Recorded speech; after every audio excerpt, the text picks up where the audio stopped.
तेजस्वी, जनप्रिय एवं दूरदर्शी माननीय मुख्यमंत्री जी द्वारा विभिन्न ऐसे अहम निर्णय तथा कल्याणकारी योजनाओं की शुरुआत की गई है, जिनके द्वारा आम आदमी के जीवन स्तर में उन्नयन हुआ है। माननीय मुख्यमंत्री जी की प्रेरणा से माध्यमिक शिक्षा विभाग द्वारा 100 दिवस और आगामी 6 माह, 2 वर्ष, 5 वर्ष की कार्य योजना बनाई गई है। कार्य योजना का लक्ष्य सभी विद्यार्थियों को माध्यमिक स्तर की शिक्षा जारी रखने के लिए समान अवसर सुनिश्चित करते हुए ज्ञान, कौशल और राष्ट्रीयता विकसित करने वाली गुणवत्तापरक शिक्षा उपलब्ध कराना है। इसमें असेवित बस्तियों में विद्यालय उपलब्ध कराने, शिक्षा प्रणाली में गुणवत्ता बढ़ाने और समसामयिक बनाने पर बल प्रदान किया गया है। इन योजनाओं को तैयार करने में राष्ट्रीय शिक्षा नीति 2020 की संस्तुतियों को प्रदेश में लागू करने के लिए बनाए गए रोड मैप के लोक कल्याण संकल्प पत्र 2022 के माध्यमिक विद्यालय नवीनीकरण मिशन के अंतर्गत उल्लेख की गई प्राथमिकताओं को ध्यान में रखा गया है। यह सर्वविदित है कि तकनीक के प्रयोग से ही अल्प प्रयास एवं अल्प समय में विषय के संबंध में पूरक जानकारी प्राप्त होगी। इसी आधार पर प्रदेश के विद्यार्थी राष्ट्रीय एवं वैश्विक प्रतिस्पर्धा में सफलता प्राप्त करने के लिए सक्षम हो सकेंगे। इसको ध्यान में रखते हुए शैक्षणिक सुशासन की गुणवत्ता बढ़ाने के लिए पारदर्शिता और जवाबदेही लाने हेतु प्रत्येक क्षेत्र में डिजिटल शिक्षा और शैक्षणिक तकनीकी के उपयोग को बढ़ावा देने के लिए विभिन्न प्रयास किए गए हैं। जैसे प्रदेश में कौन कौन सी विद्यालय कहाँ स्थित हैं, किस बस्ती के निकट हैं, कितने विद्यालय हैं एवं नया विद्यालय बनाने के लिए उचित स्थान क्या है, इसकी जानकारी प्रश्नों के उत्तर देने के लिए सभी विद्यालयों की मैपिंग कर दी गई है और एक वेब पोर्टल विकसित किया गया है जिसका नाम पहुंच रखा गया है। दूसरा मैं बताना चाहूंगी कि स्कूल मैपिंग की इस नवीन व्यवस्था से माध्यमिक विद्यालयों की स्थापना की व्यवस्था और अधिक तर्कसंगत एवं पारदर्शी संभव होगी। दूसरा, कक्षा 10 और 12 की जो परीक्षा बच्चे उत्तीर्ण कर लेते हैं, उनको अपने भावी जीवन के लिए क्या क्या विकल्प रखने हैं, उसके संबंध में बच्चों की सहायता के लिए करियर गाइडेंस पोर्टल पंख को विकसित किया गया है। इस पोर्टल पर विद्यार्थियों को उनकी आकांक्षाओं, रुचि और रुझान से मेल खाने वाले विभिन्न करियर पथ का चयन करने और उन्हें कॉलेज, छात्रवृत्ति, कौशल विकास कार्यक्रम, इंटर्नशिप और शिक्षा के विषय में उपलब्ध विकल्पों के बारे में बेहतर सलाह मिल सकेगी। हमने ये भी किया है कि विद्यार्थियों और जन सामान्य को सहजता पूर्वक समसामयिक एवं संदर्भ सामग्री उपलब्ध कराने के लिए ई लाइब्रेरी पोर्टल प्रज्ञान और मोबाइल ऐप विकसित किया गया है। पोर्टल पर ई पुस्तकों के विशाल संग्रह के साथ साथ प्रतियोगी परीक्षाओं, उद्यमिता व स्टार्टअप, NIC, ई ग्रंथालय, उत्तर प्रदेश लाइब्रेरी नेटवर्क की जानकारी उपलब्ध होगी। पोर्टल सभी नागरिकों के लिए उपलब्ध है। अधिक संख्या में पुस्तकों के डिजिटल वर्जन प्राप्त करने तथा प्रदेश के विभिन्न सार्वजनिक पुस्तकालयों में कौन सी पुस्तकें उपलब्ध हैं, इसकी जानकारी हेतु जन सामान्य अपने घर से ही पुस्तकों को मोबाइल ऐप पर देख सकेंगे। अगला, किस राजकीय विद्यालय में क्या संसाधन है तथा विद्यालयों में हो रही गतिविधियां क्या हैं, इनकी जानकारी करने तथा अनुश्रवण, पर्यवेक्षण एवं निरीक्षण करने के लिए परख पोर्टल हमें विकसित किया गया है। इस पोर्टल के माध्यम से राजकीय विद्यालयों में निर्धारित कार्यक्रम के अनुसार शिक्षण कार्य की प्रगति, शिक्षक एवं शिक्षणोत्तर कर्मचारियों की दैनिक उपस्थिति एवं भौतिक संसाधनों की उपलब्धता का ऑनलाइन अनुश्रवण संभव होगा। विद्यालयों के प्रदर्शन के मानक भी विकसित किए गए हैं, जिनके आधार पर प्रत्येक राजकीय विद्यालय की श्रेणी निर्धारित होगी और श्रेणी निर्धारित होने से विद्यालयों में एक स्वस्थ शैक्षणिक प्रतिस्पर्धा उत्पन्न होगी। विद्यालयों में वेब पेज, वेबसाइट हेतु पोर्टल विकसित किया गया है कि यूपी बोर्ड द्वारा मान्यता प्राप्त, सहायता प्राप्त और राजकीय विद्यालयों के विषय में जानकारी हेतु प्रत्येक विद्यालय का वेब पेज बनाया गया है, जो कि उत्तर प्रदेश माध्यमिक शिक्षा परिषद की वेबसाइट पर उपलब्ध है। इस वेब पेज पर जन सामान्य और अभिभावकों के लिए विद्यालय में छात्र पंजीकरण, स्टाफ विवरण, सुविधाएं, विभिन्न क्षेत्रों में प्रदर्शन, परीक्षा परिणाम और विशिष्ट उपलब्धि इत्यादि की जानकारी मौजूद है। इस वेब पेज पर विद्यालयों द्वारा विकसित की जा रही वेबसाइट भी उपलब्ध है, जिसके माध्यम से विद्यालय के विषय में विस्तृत जानकारी भी उपलब्ध हो सकेगी। माननीय मुख्यमंत्री जी का संकल्प है कि हर हाथ को कौशल और काम। हमारी सरकार का उद्देश्य पुस्तकीय ज्ञान के साथ साथ विद्यार्थियों में रोजगार परक कौशल विकसित करना है। इसके लिए एक कुशल नागरिक ही एक नए और बेहतर समाज को बनाता है और बेरोजगारी का अंत तभी संभव है जब प्रत्येक व्यक्ति अपना उद्यम स्वयं सृजित करने योग्य हो। माध्यमिक शिक्षा विभाग एवं उत्तर प्रदेश कौशल विकास मिशन के संयुक्त सहयोग से राजकीय विद्यालयों में अध्ययनरत विद्यार्थियों में वोकेशनल ट्रेनिंग के माध्यम से जॉब रेडी स्किल्स के विकास के लिए प्रत्येक कार्य दिवस में विद्यालय अवधि में निःशुल्क सर्टिफिकेशन कोर्स संचालित किया जाएगा, जिसमें माध्यमिक शिक्षा विभाग इच्छुक विद्यार्थियों को चिन्हित करेगा और कक्षा कक्ष उपलब्ध कराएगा। कौशल विकास मिशन द्वारा प्रशिक्षण संबंधी आवर्ती व अनावर्ती व्ययों को वहन किया जाएगा। बच्चों की पढ़ाई की दृष्टि को देखते हुए, उनकी आवश्यकता को देखते हुए इन 100 दिनों में 39 हाई स्कूल और 14 इंटर कॉलेजों का निर्माण किया जा रहा है, जिसमें हाई स्कूल की जो स्थापना होगी उसमें 6,240 बच्चे और जो इंटर के विद्यालय खोले जाएंगे उनमें 2,240 छात्र छात्राओं को अध्ययन की पूर्ण सुविधा उपलब्ध होगी।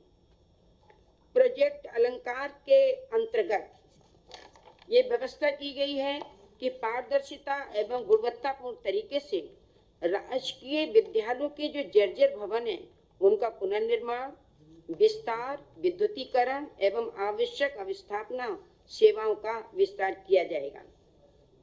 विद्यालयों में कहीं शौचालय नहीं है वो किए जाएंगे, कहीं चारों तरफ चार दीवारी नहीं है उसको बनवाया जाएगा।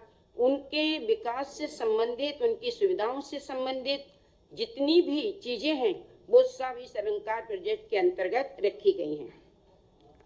बायोमेट्रिक अटेंडेंस, इस अटेंडेंस के द्वारा राजकीय विद्यालयों के शिक्षकों, शिक्षणोत्तर कर्मचारियों की नियमित उपस्थिति का अनुसरण करने के लिए लक्षित सभी जो 2273 हमारे राजकीय विद्यालय हैं इनमें बायोमेट्रिक अटेंडेंस डिवाइस स्थापना की गई है। राजकीय विद्यालयों में दैनिक उपस्थिति का ऑनलाइन अनुश्रवण होने से विद्यालयों में पठन पाठन और अधिक नियमित होगा और विद्यार्थियों के लिखाई पढ़ाई के स्तर में भी वृद्धि होगी। विद्यालय संचालन 84 नवनिर्मित विद्यालयों का संचालन किया जा रहा है, जिसमें इन विद्यालयों के संचालन से लगभग प्रति वर्ष 46,200 छात्र छात्राओं को गुणवत्तापरक शिक्षा उपलब्ध होगी। 65 बालिका छात्रावासों का संचालन किया जा रहा है, जिसमें सुदूरवर्ती क्षेत्र में रहने वाली वंचित समूह की लगभग 6500 छात्राओं का प्रतिवर्ष निःशुल्क आवासीय शिक्षा की सुविधा उपलब्ध कराने के लिए ये 65 बालिका छात्रावासों का संचालन हो रहा है। इसमें बालिकाओं के ड्रॉप आउट में भी कमी होगी और उनकी माध्यमिक स्तर की शिक्षा भी सुनिश्चित की जाएगी। राजकीय विद्यालयों में वाईफाई की भी सुविधा दी जा रही है। इससे 2273 राजकीय विद्यालयों में वाईफाई की सुविधा प्रारंभ हो गई है। इस सुविधा से शिक्षकों द्वारा इंटरनेट पर विभिन्न विषयों पर उच्च कोटि के शैक्षणिक वीडियो के माध्यम से शैक्षणिक कार्य करने में सुगमता होगी। शिक्षकों द्वारा भारत सरकार के दीक्षा पोर्टल पर ऑनलाइन निष्ठा प्रशिक्षण भी प्राप्त करना होगा। इंटरनेट सुविधा के उपयोग से स्मार्ट क्लासेस का संचालन किया जा सकेगा। इससे विद्यालयों में स्थापित सीसीटीवी कैमरों को बाधा रहित रूप में संचालित किया जा सकेगा तथा सुचारू शैक्षणिक अनुश्रवण एवं प्रशासनिक प्रबंधन में भी मदद मिलेगी। विद्यालयों में वाईफाई की सुविधा उपलब्ध कराना लोक कल्याण संकल्प पत्र में उल्लिखित है। विद्यार्थियों की ईमेल आईडी का भी व्यवस्था की गई है। इसके प्रयोग की क्षमता विकसित होने से विद्यार्थियों को सूचना और जानकारी के आदान प्रदान में सुगमता होगी, समय की बचत होगी। विभाग द्वारा भी विद्यार्थियों के साथ साथ शैक्षणिक और विभिन्न उपयोगी जानकारियां प्रदान करने हेतु संवाद किया जा सकेगा। विद्यालय भवन नवीन मानकीकरण, जो विद्यालय अब बनाए जाएंगे उसमें नए तरीके से उसका जो नक्शा तैयार किया जाता है, जो इधर उधर की चीजें थी अनुपयोगी मदों को हटाकर समय समय पर किए गए नीतिगत परिवर्तनों और शिक्षा नीति 2020 की अनुशंसाओं को दृष्टिगत राजकीय विद्यालय भवन के मानचित्र व आगणन का नवीन मानक तैयार किया गया है। नवीन मानकीकरण में लैंगिक एवं समावेशी शिक्षा उपलब्ध कराने हेतु आवश्यक प्रावधानों का समावेश किया गया है। इसमें मानकीकरण में भूमि की उपलब्धता के आधार पर डिजाइन के विकल्प भी प्रस्तावित हैं। इस नवीन मानकीकरण से विद्यालय की धारणा क्षमता में वृद्धि होगी तथा संचालन की दक्षता में भी वृद्धि होगी। अध्यापक पुरस्कार हेतु चयन के मानकों में संशोधन। अध्यापक पुरस्कार हेतु प्रचलित नीति को और अधिक युक्ति संगत बनाने, अध्यापकों की संख्या के आधार पर प्रतिनिधित्व को ध्यान में रखते हुए विषयवार, वर्गवार पुरस्कारों की संख्या निर्धारित करने के लिए पुरस्कार हेतु संशोधित प्रक्रिया एवं मानक तैयार किए गए हैं। इससे शिक्षा के क्षेत्र में उत्कृष्ट कार्य करने वाले प्रत्येक विषय वर्ग के अध्यापकों को राज्य अध्यापक पुरस्कार एवं मुख्यमंत्री अध्यापक पुरस्कार प्राप्त करने का अवसर प्राप्त हो सकेगा। नवीन विद्यालय मान्यता की संशोधित व्यवस्था। इसमें माध्यमिक शिक्षा परिषद उत्तर प्रदेश प्रयागराज द्वारा दी जाने वाली माध्यमिक विद्यालयों की मान्यता की व्यवस्था को समसामयिक, सरल और प्रक्रिया को ऑनलाइन व पारदर्शी बनाने के लिए मान्यता की शर्तों में संशोधन की कार्य योजना बनाई गई है, जिससे स्कूली शिक्षा में उत्कृष्ट कोटि के अधिक से अधिक विद्यालय स्थापित होने में सुगमता होगी तथा नवीन व्यवस्था में स्कूली शिक्षा में निजी निवेश को प्रोत्साहन मिलेगा। इसके साथ राष्ट्रीय शिक्षा नीति 2020 द्वारा अपेक्षित मानकों की व्यवस्था पर भी बल प्रदान किया गया है। शिक्षकों अधिकारियों के रिक्त पद अध्याचित प्रोन्नति। विद्यालयों में पठन पाठन के प्रभावी और जवाबदेह वातावरण सृजित करने के लिए शिक्षकों के रिक्त पदों पर समयबद्ध चयन एवं पदोन्नति के माध्यम से उपलब्धता के लिए सीधी भर्ती के समस्त रिक्त पदों का अधियाचन प्रेषित किया गया तथा पदोन्नति की गई है। इसी प्रकार सामान्य शिक्षा संवर्ग के समूह खा एवं का के रिक्त पदों के प्रति अधियाचन, प्रेषण एवं पदोन्नति की कार्रवाई की गई है। समयबद्ध चयन और पदोन्नति से विद्यालय कार्य क्षमता में सुधार होगा और जन सामान्य को समयबद्ध बेहतर सुविधाएं प्राप्त होंगी। सहायता प्राप्त संस्कृत विद्यालयों में शिक्षक चयन की नवीन प्रक्रिया। सहायता प्राप्त संस्कृत माध्यमिक विद्यालयों में शिक्षकों के चयन हेतु वस्तुनिष्ठ प्रक्रिया तैयार की गई है। इससे संस्कृत माध्यमिक विद्यालयों में योग्य शिक्षकों का समयबद्ध चयन सुनिश्चित होगा और शिक्षकों की उपलब्धता हो जाने से पठन पाठन की गुणवत्ता में सुधार आएगा। माध्यमिक शिक्षा की पहुंच के विस्तार, अवस्थापना, सुविधाओं के सुदृढ़ीकरण, नवीन तकनीक के प्रयोग, दक्षता संवर्धन और प्रशासनिक अकादमिक सुधार के लिए अगले 3 माह में भी अनेक नए कार्यों का क्रियान्वयन किया जाएगा। विभाग द्वारा किए जा रहे अच्छे कार्यों को जनमानस तक पहुंचाने में आप मीडिया बंधुओं का महत्वपूर्ण भूमिका होती है। शैक्षणिक गुणवत्ता उन्नयन के द्वारा राष्ट्र निर्माण के कार्य हेतु सकारात्मक वातावरण बनाने के लिए हमेशा की भांति आपका सहयोग प्राप्त होगा। इसी अपेक्षा के साथ सभी के लिए बहुत बहुत धन्यवाद।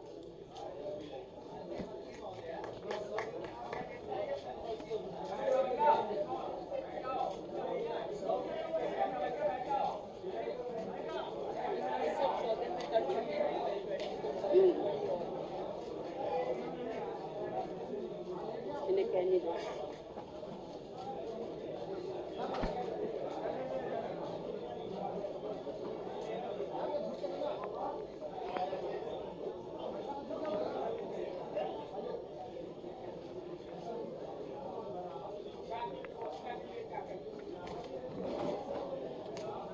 ये सारा शिक्षा की गुणवत्ता के लिए ही तो है जो हमने आपको बताया।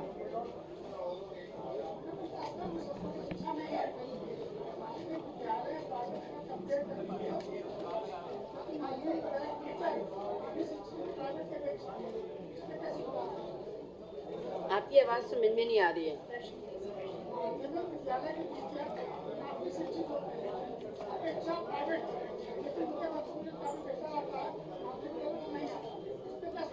क्या कह रहे हैं, समझ में नहीं आ रहा।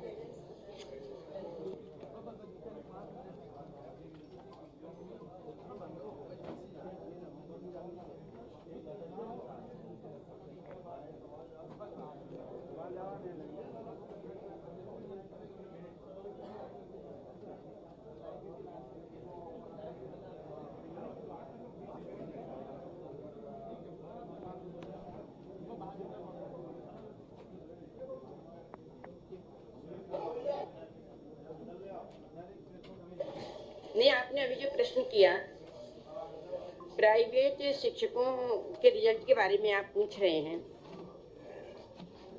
तो आप तो ये समझते ही हैं कि प्राइवेट विद्यालयों में जितनी सुविधाएं हैं वो सारी सुविधाएं हम उनको देने का प्रयास कर रहे हैं अपने विद्यालयों में।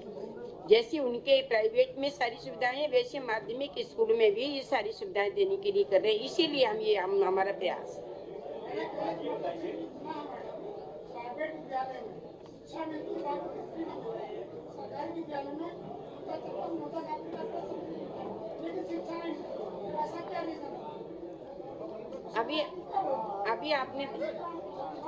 अभी आपने देखा होगा, आप हमारे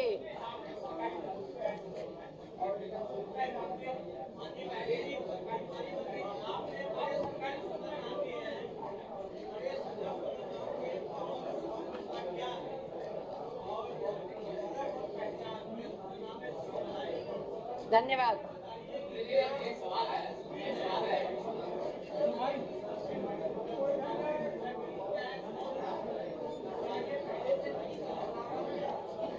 देखिए, पहले से जो कुछ था वो तो था ही, लेकिन हमने उसको और अच्छा बनाने का प्रयास किया है जिससे हमारी शिक्षा व्यवस्था में बढ़िया सुधार होगा।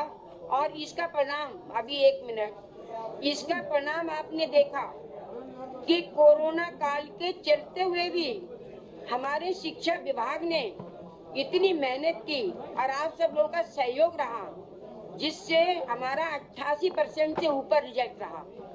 बोर्ड का 88% से ऊपर रिजल्ट रहा। ये इसी का परिणाम है कि हमारा शिक्षा विभाग पूर्ण रूप से इसमें सक्रिय रहता है, सारा शिक्षक हमारा सक्रिय रहता है, प्रबंध समिति हमारी सक्रिय रहती है और हमारे सब अधिकारी सक्रिय रहते हैं।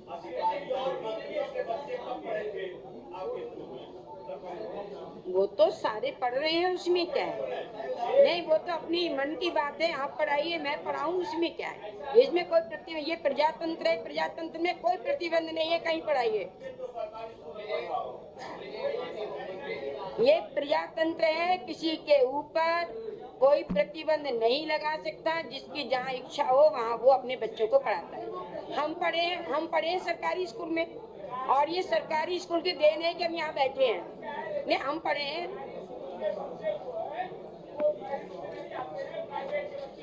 आप नोट कर लीजिए, मैं पढ़ी हूँ सरकारी स्कूल में, रब्बा वाले स्कूल में, नोट कर लीजिए। हाँ, देखिए, सरकारी स्कूलों का इतना बड़ा महत्व है कि मैं यहाँ बैठी हूँ। अब ये पढ़ाने की बात है कि लोग पढ़ाए ना पढ़ाए अपने बच्चों को।